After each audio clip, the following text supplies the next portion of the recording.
The On the Water podcast is brought to you by Guidesley. Are you looking to book a fishing trip with a renowned hand-selected expert in the field? Guidesley has the best guides in the best destinations. Whether you've never fished before or you're a regular on the water, let Guidesley hook you up with the best captains in your area. They'll put you on the best catches of your life. You can search and book your dream trip now on Guidesley.com or download their app, Guidesley Fishing Trips. Book a Guidesley trip today and create memories that will last a lifetime. So when it comes to swim baits or fishing, a waffle, it's another word for raffle. It's like the internet slang for raffle, but if you wanted to buy a hard-to-get largemouth bass swim bait, you would pay, instead of saying, I want to buy this lure for $100, say I have the lure, I'm trying to sell it. Instead of selling it to you for $100, I will sell 20 chances to buy the lure for $20 a piece. So I'll make $400 for my lure, and somebody gets it for $20. So that's the new, it's kind of gambling. So it's probably not quite legal, which is why you call it a waffle, not a raffle, because raffle would get picked up. All right, I'm sorry. I'm always got to be. No, I assume so. I have not been on either side of the waffle situation, but it seems to be really big with largemouth bass. And I hope it doesn't hit striper plugs. Cheech, are you a big waffler?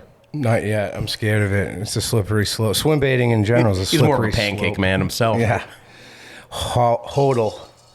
Diamond hands. Jimmy, a big flapjack guy. Well, anyhow, welcome to another episode of the On the Water podcast. I'm Jimmy Fee. Cheech. Kevin. And this week we're going to be talking about the fall run.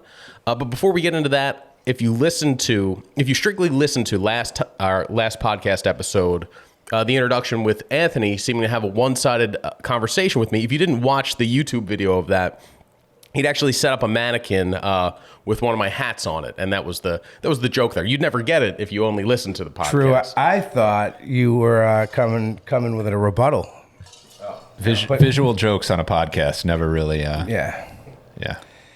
Anyhow, I'm still having some tuna troubles. I was out yesterday. I didn't catch any bluefin tuna. Saw plenty of them, but it seems like the fall bluefin fishing is definitely getting underway. The captain I was with, Captain Alex Ridgway, said we just had a storm a couple days ago, and the fish had been on half beaks and sand eels leading up to that storm.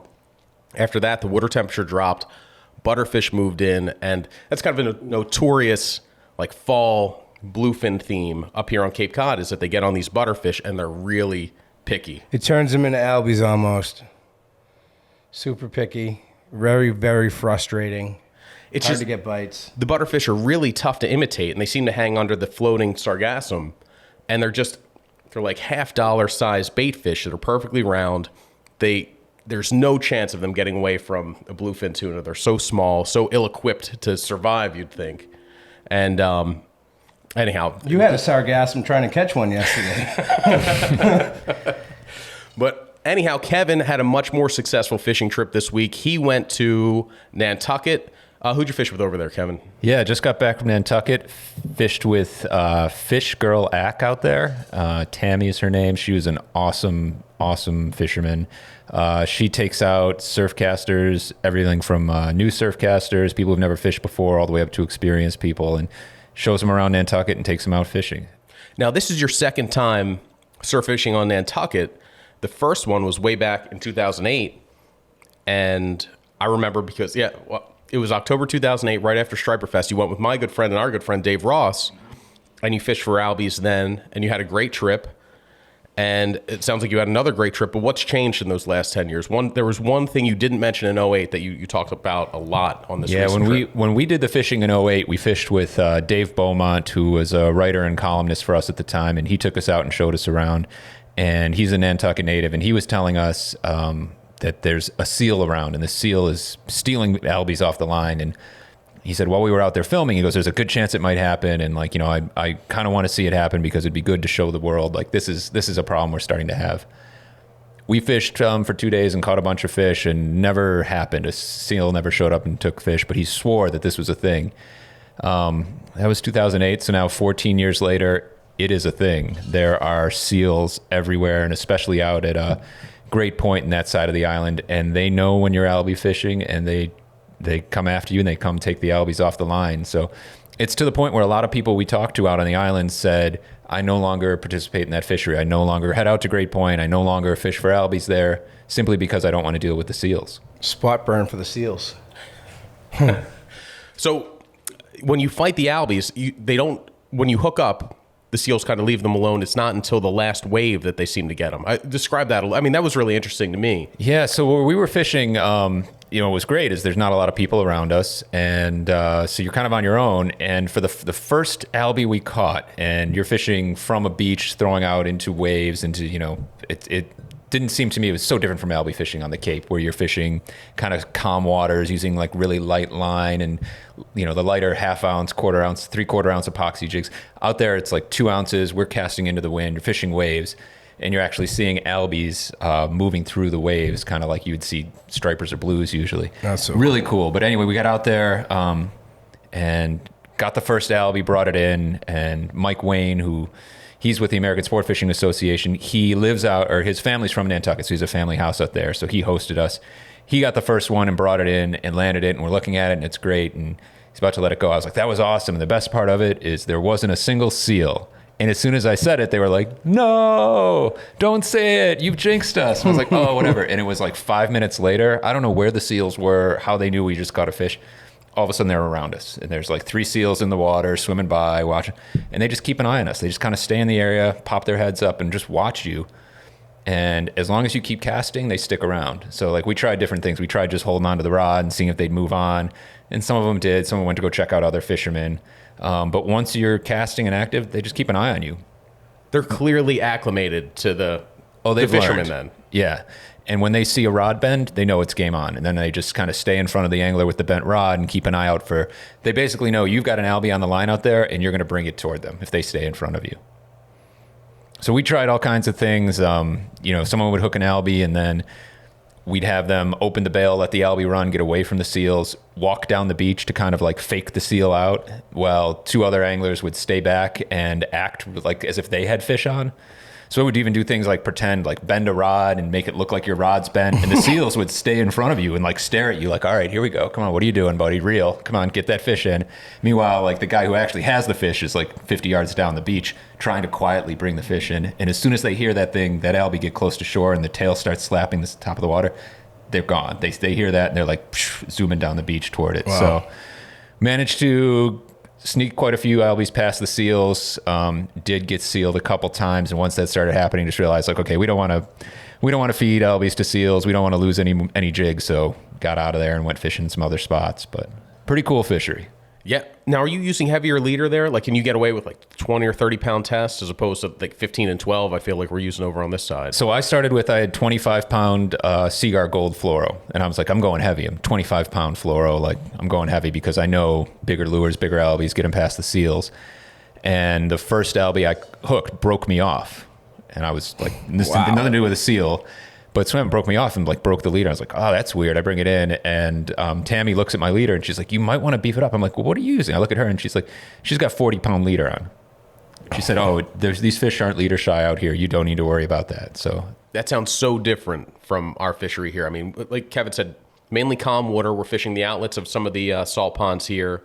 But you have to, there's so many days where I feel like the diameter of the leader and the size of the lure is a major factor in whether or not you get bit. Yeah. So we had some really picky fish earlier this year. Then we had about a week, I'd say in mid to late September, the week around Striper Fest was the albies really turned on.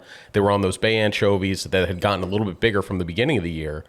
And man, it was a good run. I had one day where I caught them from the kayak, then the following day from the boat, then the following day from shore. So it was like that's pretty cool. Yeah, a little grand slam. There you go. Right now, it's by the time this podcast hits, we'll be into October, which is, for Cape Cod at least, that's going to be the last couple weeks of the albie season. We usually get them pretty heavy until about October. It's Columbus Day, right? We've had good Columbus Days and bad ones, but then there have been years that they stick around all the way through the end of October. Even like, you catch a November albie on November 1st or 2nd. That's a real thing. It can happen. A little bit tough then. More likely out toward maybe Nantucket and Martha's Vineyard. Yeah. But I would say in most years it kind of levels off sometime mid-October, and then all of a sudden they're gone. So this is the time of year we start looking back at striped bass. If you've kind of shifted over to albies for a couple weeks, the striper fishing is picking up, and the fall run, man, if you went back 20 years, it was the time to fish. You know, everyone looked forward to the fall run, and there's been a clear shift to the spring run being more consistent, a little bit more predictable, and the fall run is very feast or famine. But so far, so good this year in the fall. The On the Water podcast is brought to you by Guidesley. Hey, charter captains, are you tired of pouring all your money and time into all the stuff that comes with running a charter business other than the actual fishing? Guidesley gets it. That's why they created Guidesley. Guidesley is built for guides, and they understand and solve the unique challenges that you face every day.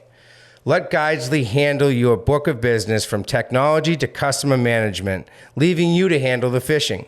Become a guide on Guidesley.com and download the Guidesley Pro app today.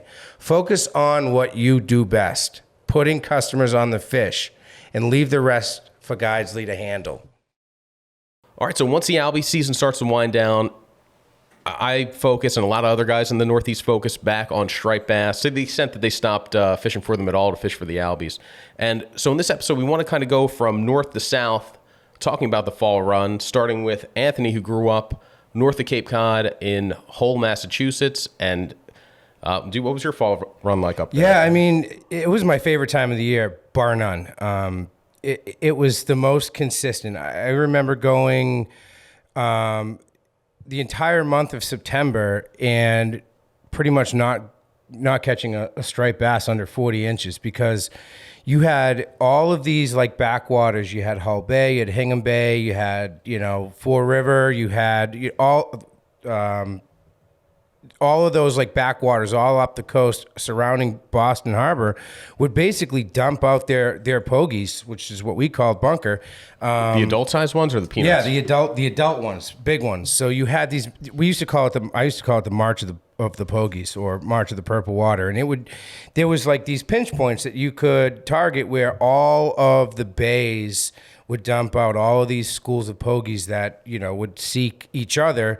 To form massive schools, and they would just swim in circles, and they would slowly move. Every day, they'd be a little further, on their journey away, but you knew how to find them. You go right to them, and they were loaded with big bluefish and bass. If you could get under the bass, under the bluefish, you caught big bass. And I'd go the whole month of September pretty much without a fish under 40 inches, just targeting these big schools of big bass, shadowing these pogie schools, and it was so consistent. It was awesome. And then, when I moved up here, like you just mentioned, albies kind of take over, and you get that kind of like, oh, this is new hysteria, and you're fixated on that, and then you're hoping for that late season bass push to capitalize on, which is kind of where we're at now here. Yeah, it's funny you say that it was the time for big bait for you. Fall I always think of as small baits. So different down here. It's peanut bunker, rain bait. Sometimes you get sand eels, but this is the time of year when I end up fishing a lot of teasers. Yeah. Again, the surf. I'll fish, a needle fish or a minnow plug, and then fish a small teaser ahead of that, because sometimes you're just looking for something to get that small presentation out in front of the fish. So I think that happens later in Boston Harbor. And, we used to have to get our boat out by October 1st, but would always find ways to kind of keep it in a little later. But as those massive schools of stripers following the bigger schools of bunker would move on, you were left with nothing but schoolies. And those schoolies were eating peanut bunker, but it wasn't the massive schools like we see on Cape Cod. It was a little bit more spotty. There was a lot of juvenile herring. There was small butterfish. They were on smelt a lot. So just jigging a sabiki for like live bait, you would catch all kinds of crazy stuff. The different herring, different types of herring. You'd catch small butterfish. You'd catch smelt. And it was just you catch Tommy cod on the bottom one sometimes, little harbor pollock. So the bait definitely got smaller and more of that juvenile bait class after kind of September rolled off the calendar, in my experience. When you did get the big bait fish in the fall and close in the surf, it was always kind of a noteworthy blitz would happen. And one of the ones I think of as one of the best fall blitzes was detailed in Reading the Water by Robert Post on Martha's Vineyard, and they called it the Columbus Day Massacre. And that was a giant school of bunker got pinned on the beach by fish, and that was a day when there were fish up to, I think, 60 pounds caught, multiple 50-pounders. I can't remember if it was just after the Derby or the Derby was still happening, but it was a day where like the this tackle shop scale. So on unprecedented. Unprecedented. I got you, buddy. We'll get to the reason for that in a minute. Like a crazy number of 50-pound plus fish. And the author said he was actually in a plane, either coming to or coming from the vineyard, and saw all the activity on the beach, all the trucks and all the guys there. And then he found out after the fact what he'd missed. And that times out pretty perfect with my September timeline. And then they just got to go, down the coast, and they're either going to go through the canal or around, P-Town. Yeah, we've seen a lot. There were a ton of bunker this summer.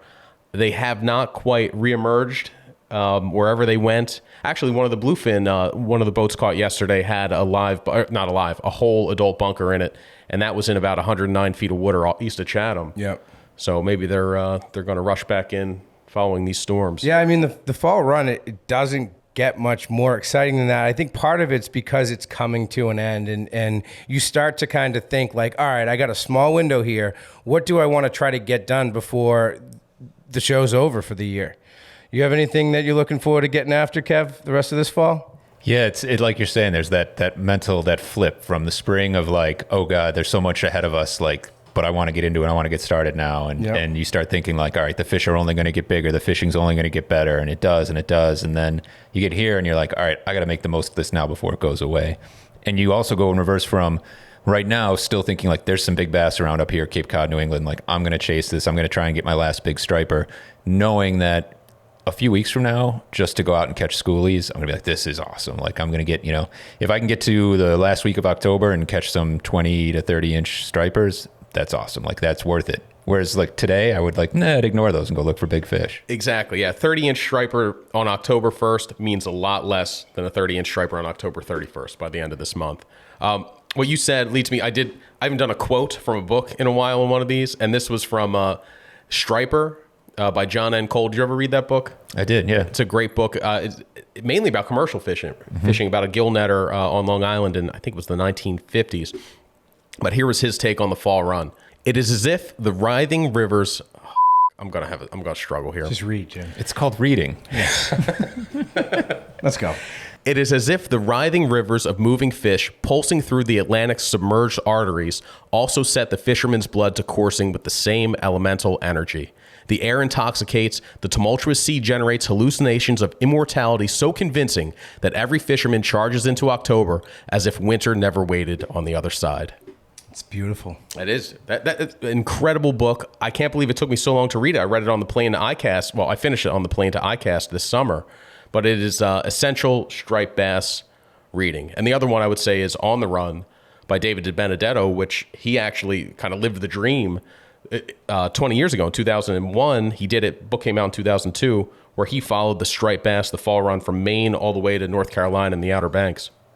And I think in that book, he overlapped with the Vineyard Derby, right? Like he spent some time on the vineyard. And that's a tournament that has been such a big part of it's about the fall run. It's about the tourists leaving, which again is another really cool part about fall fishing.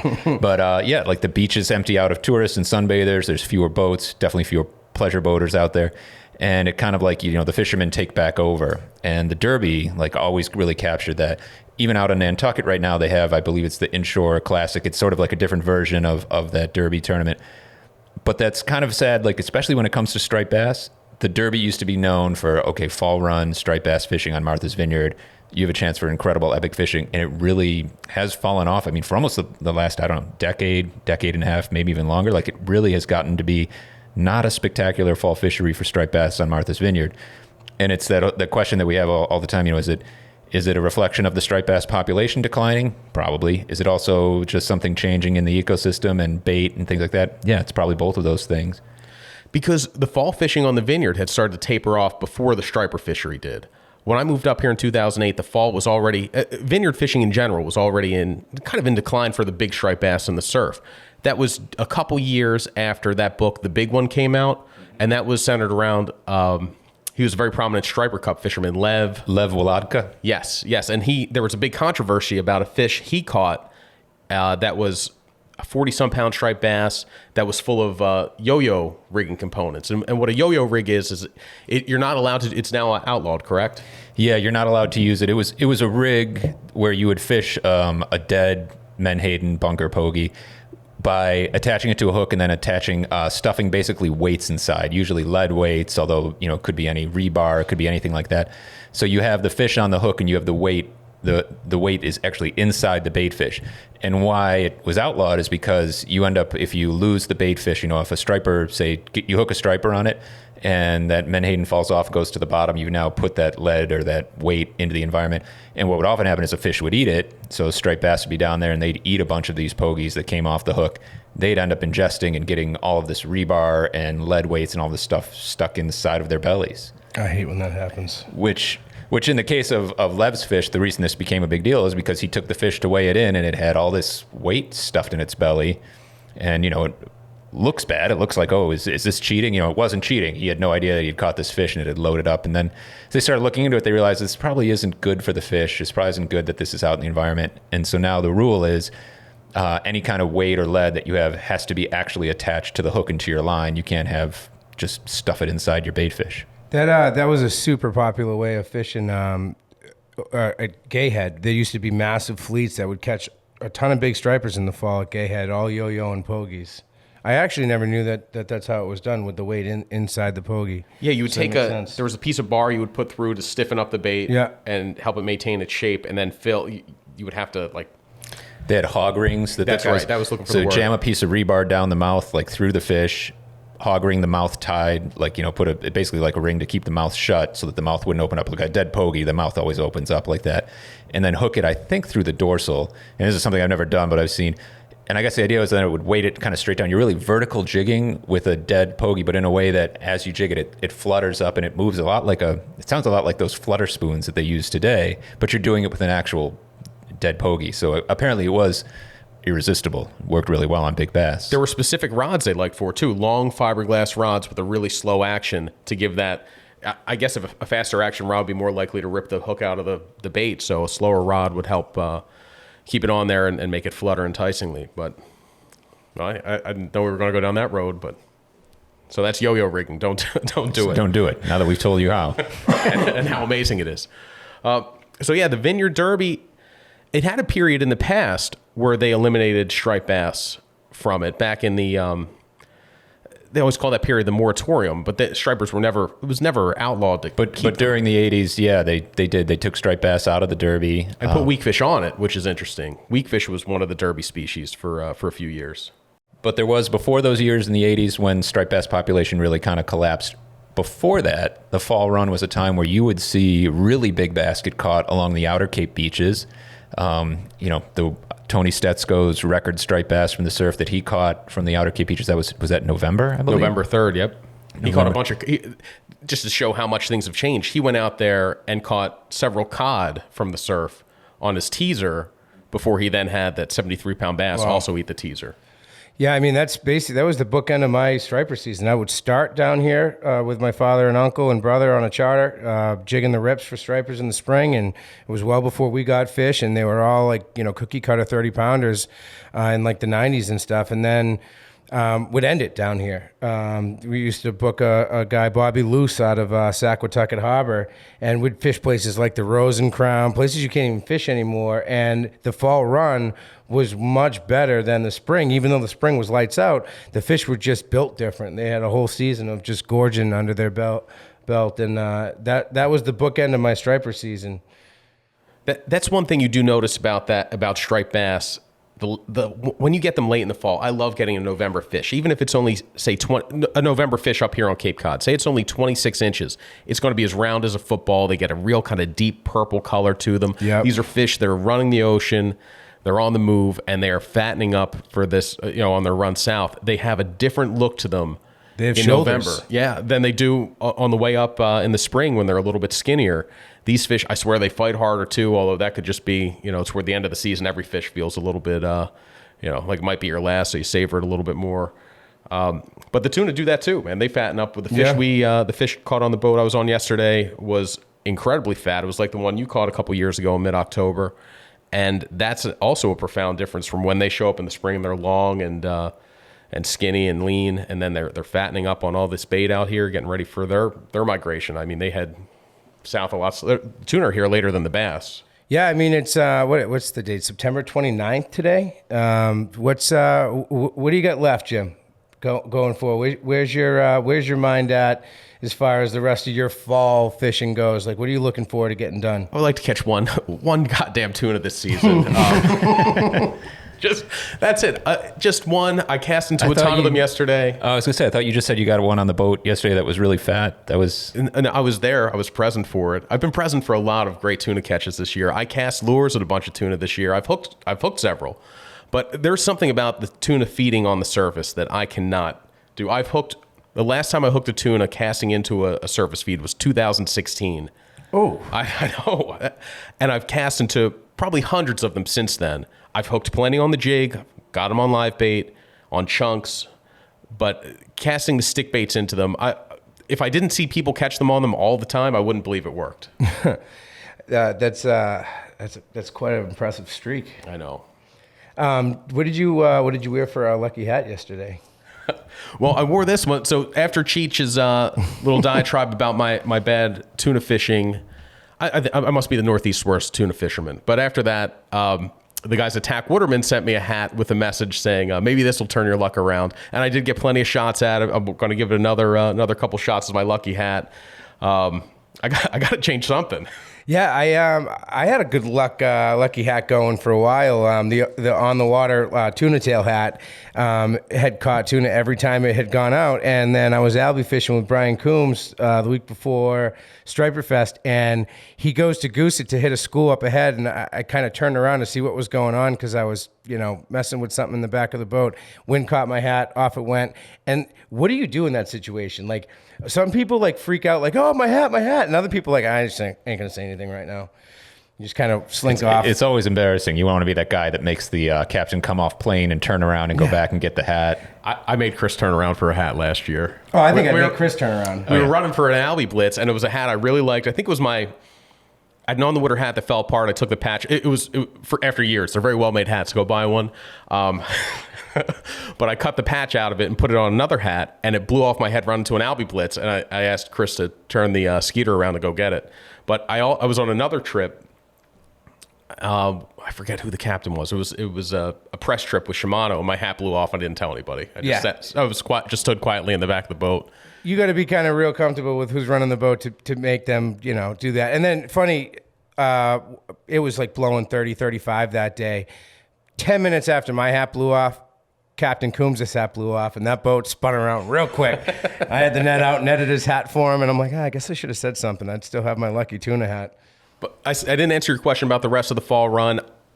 If I get out for tuna fishing again, that'd be great. I'd love to catch one, but I'm going to focus on getting out and hitting the surf for striped bass as much as I can. And when things start to dry up around here, Cape Cod, Massachusetts, go to Rhode Island. I always get down to Jersey and New York around Thanksgiving. I'll do some fishing then. And, maybe I haven't done a ton of holdover fishing the last couple of years, but maybe do that a couple times too. Just, So growing up in Philly, obviously you fished the Jersey Shore a lot. What was the fall run to you out down on the Jersey Shore? So I fished the South Jersey Shore. So if you take Jersey and divide it by Barnegat Inlet, it's an entirely different striped bass fishery from Barnegat Inlet to Cape May than it is from Barnegat Inlet to Sandy Hook. So they got more of the big bass, classic fall fishing. Ours was always very, in South Jersey, inlet related and back bay related. So we have very shallow beaches, and you would get some action in the surf, but you wouldn't really get the blitzes. We got smaller bait, and all our action was concentrated around the inlets. We didn't have as much surf structure, and a lot of that has to do with, too, the beach replenishment and the dredging they would do to keep the beaches nice and wide for the summer tourists, which killed a lot of the beach structure. You get, a winter storm would create the great bars and holes and stuff right along the beaches, and that's where the bait fish and crabs would naturally go and where the striped bass would go to feed on them. But when they pump in all the sand to flatten out the beaches and keep them nice and wide, that kills that structure, so the fish would just kind of bypass South Jersey except for the inlets. We have an article in the magazine right now that we're working on, I think comes out in the November issue, about how good the fall run fishing has gotten in Raritan Bay because of the presence of big Menhaden or bunker down there.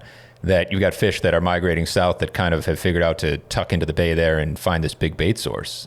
That's a cool fishery. That's pretty cool. Reading the article, I'm like, I'd like to get down there maybe. That's also a big spring. It's also been a strong bite in the spring, if I'm not mistaken, right? Raritan Bay. Yeah, and a lot of that's tied to the spawning run up the Hudson River. I mean, the Chesapeake striped bass stock seems to be having some issues now, but by all accounts, the Hudson River stock seems to be pretty strong, and there's been great early spring fishing for those fish, and it's also helped by the vast numbers of menhaden that stack up in that bay that time of year, and again in the fall. You know, we never saw the big bait in South Jersey, but we'd see peanut bunker, we'd see spearing, we'd get a late herring run some years. Another classic fall run spot is Montauk. And I know when you were in college, I think you would start taking runs out there. And that's become that was a big thing. Like in the fall, you make the drive out to the tip of Long Island there and fish Montauk. That was how I would kind of kickstart my fall run fishing. We had a week off of a fall break right around Columbus Day, and I would always spend that week in Montauk. And if I could get a weekend or a couple days away, I would get there in late September too. But that would start the fall run fishing for me. And then by the time the migration hit like my home waters, you were into November by then. So I would do more traveling north in September and early October to go and catch that. And Montauk back then I'll never forget my first trip to Montauk. My dad and I went there. I don't think I could drive yet. I think I was 15. And I begged him to take me. So we went there. I was in high school.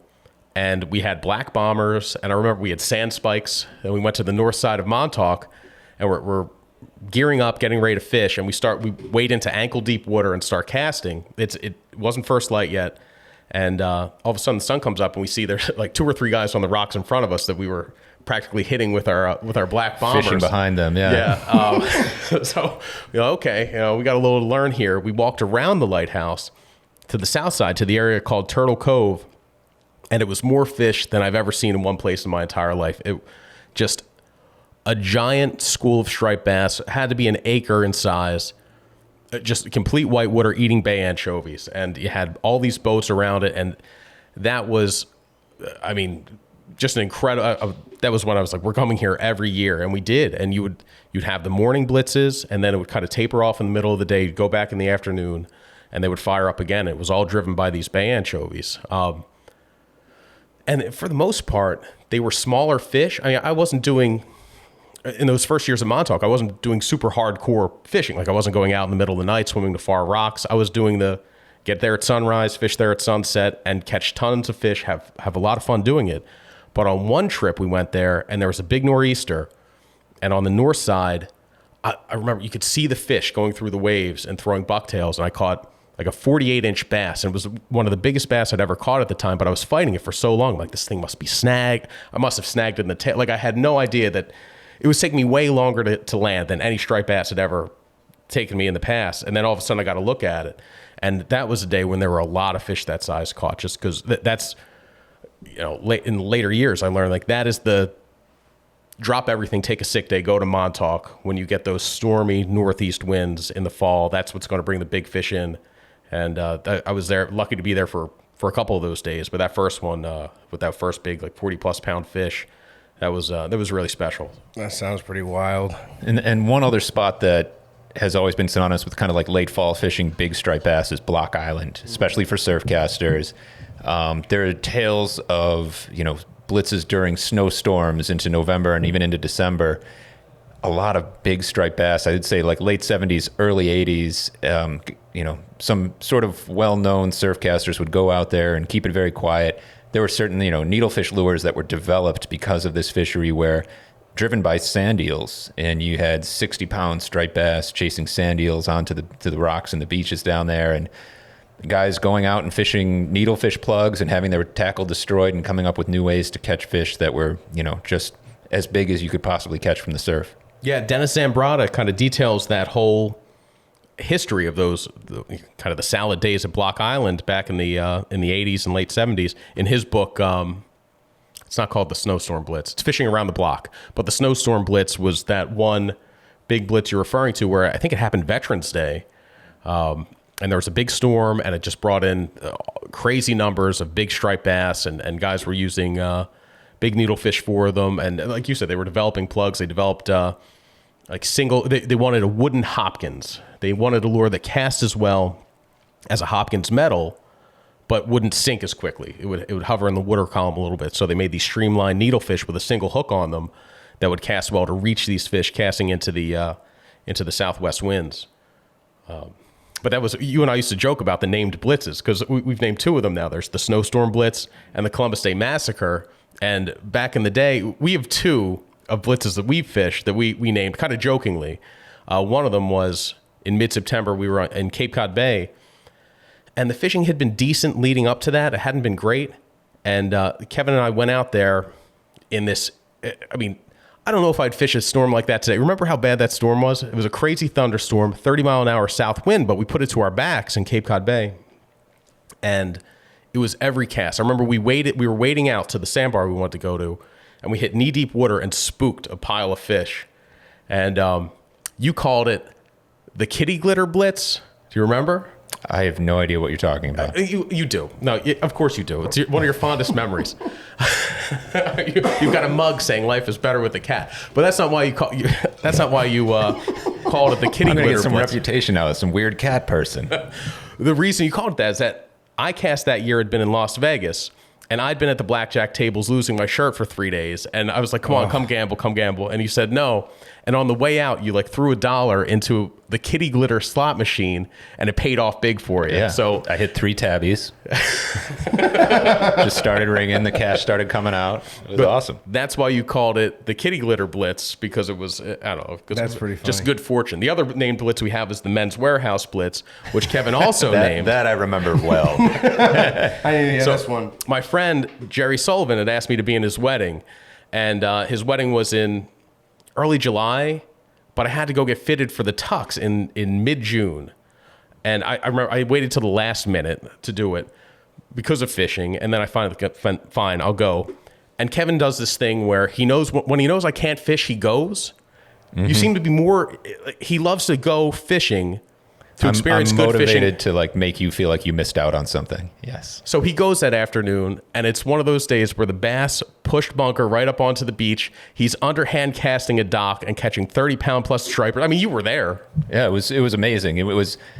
I came around a corner and look, and I see one angler there, and I see splashing around him, and his rod is bent, and it was still daylight. I like really didn't expect to run into much, and I'm like, oh, what is going on? And as I get there, I see big menhaden like on the rocks, like flopping around. I start to wade out into knee-deep water, and I'm watching the bass push the bait around me, and I see like a 30-pound bass just go by in front of me and behind me, and I was like, oh my god, this is unbelievable. So that was the men's Wearhouse blitz, is what we call that one. You called me as the guy's like measuring my inseam, and you're like, you got to get down here right now. I'm like, I can't.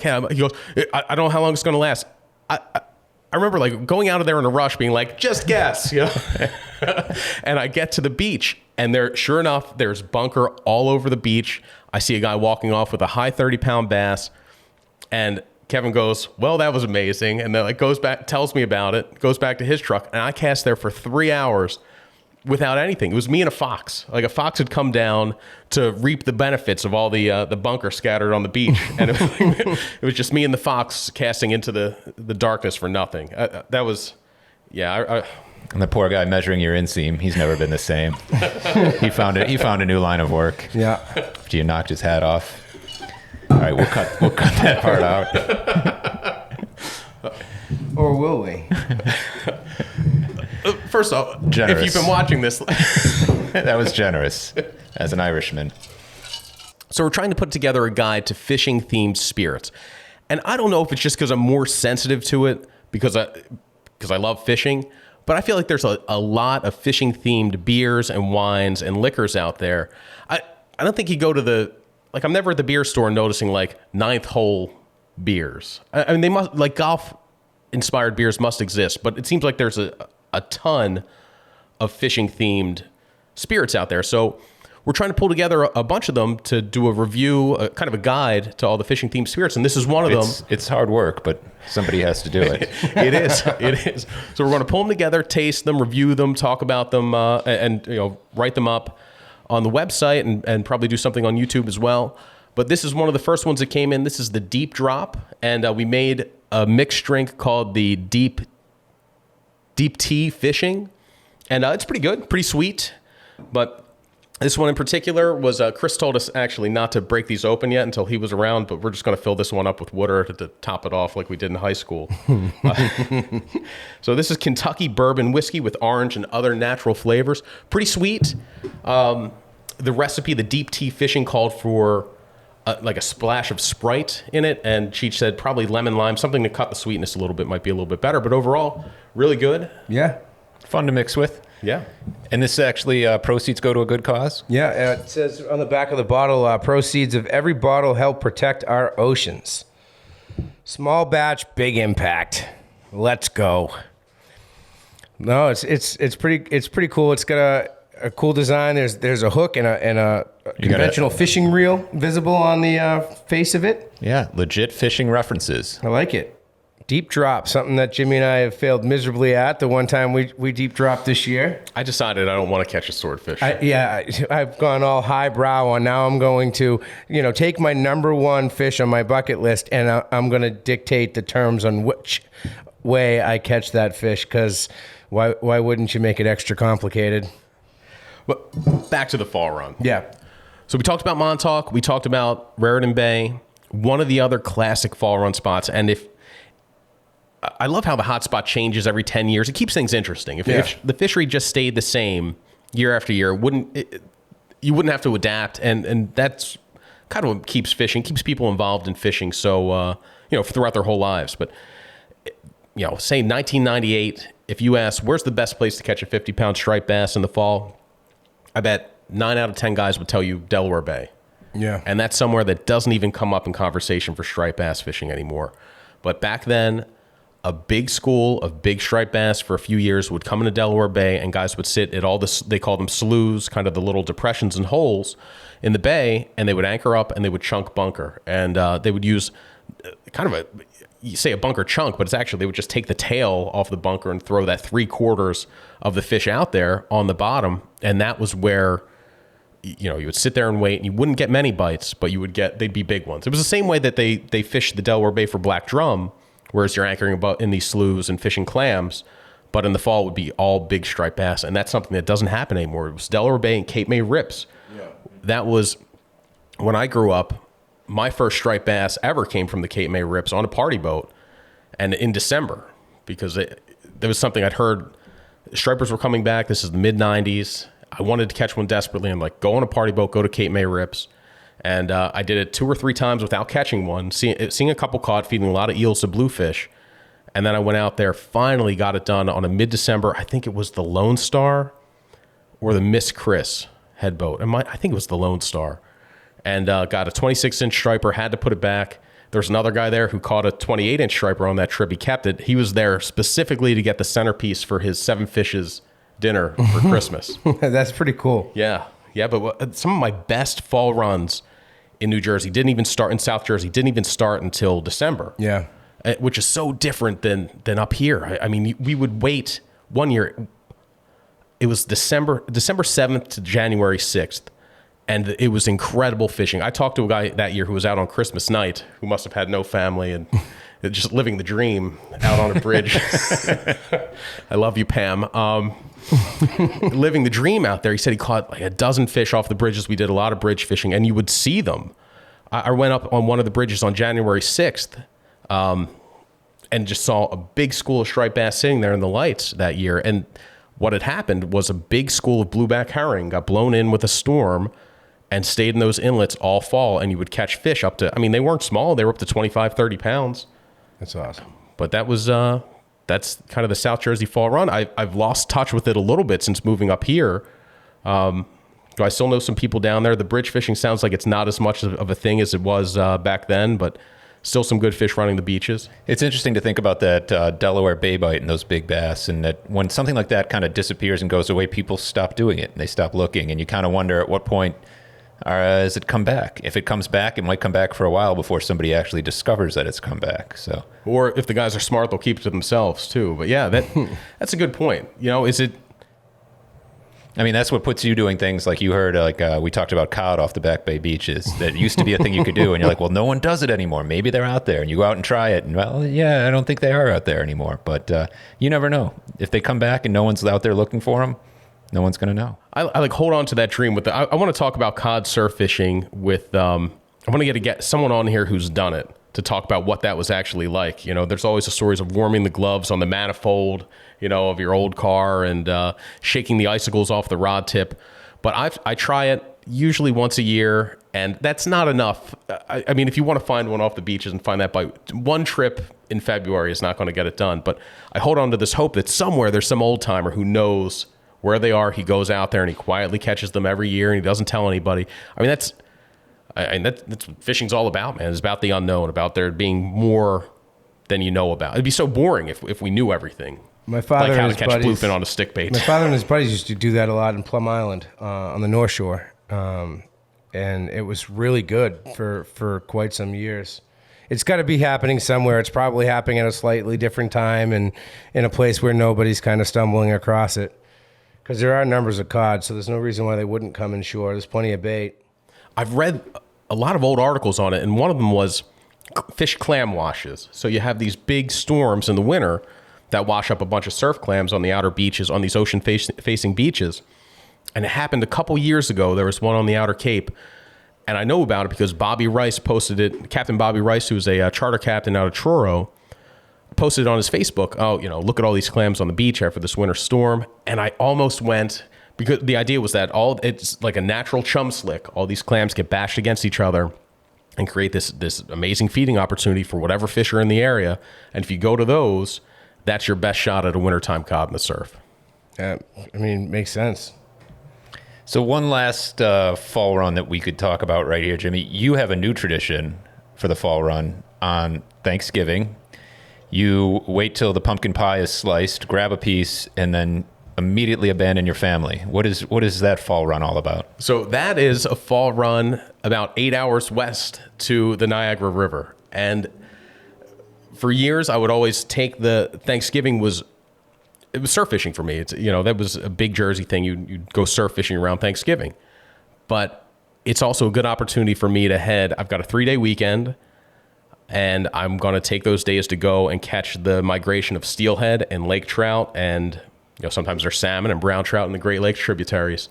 I just have a vision of you driving with your knee down the road at like 100 miles an hour with your waders already on, a drumstick in one hand, a piece of pumpkin pie in the other, just throwing discards over your shoulder as you go. That's pretty much how it goes. Like I toss the dishes in the sink and head out the door. That's awesome. And that hasn't caught up with me yet, but I'm sure that day's coming. Give when it it's time, like, well, buddy. maybe you stick around this Yeah. holiday. At least I'm not the guy on the bridge at Christmas.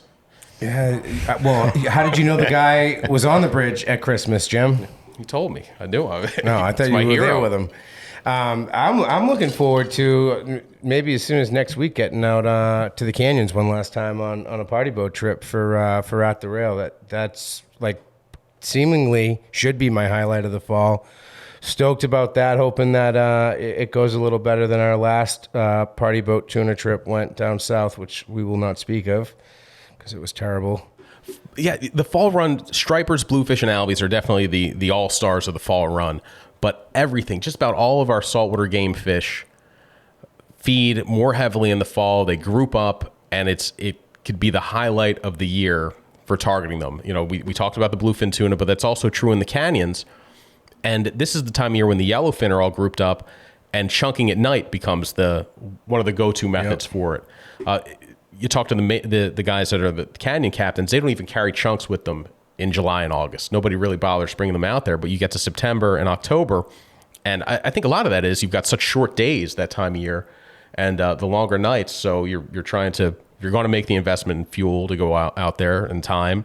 Might as well fish through the night. Yep. Put the lights up, chunk the butterfish, and I had one night in the canyons where I stayed out there. I was the only one interested in chunking. I think it was late September, throwing the butterfish over the side constantly. And then it takes a long time. You get a good slick going, and then looked at the depth finder, and it was reading bottom, which clearly you're not doing out there in the canyons. And it was wall-to-wall yellowfin tuna.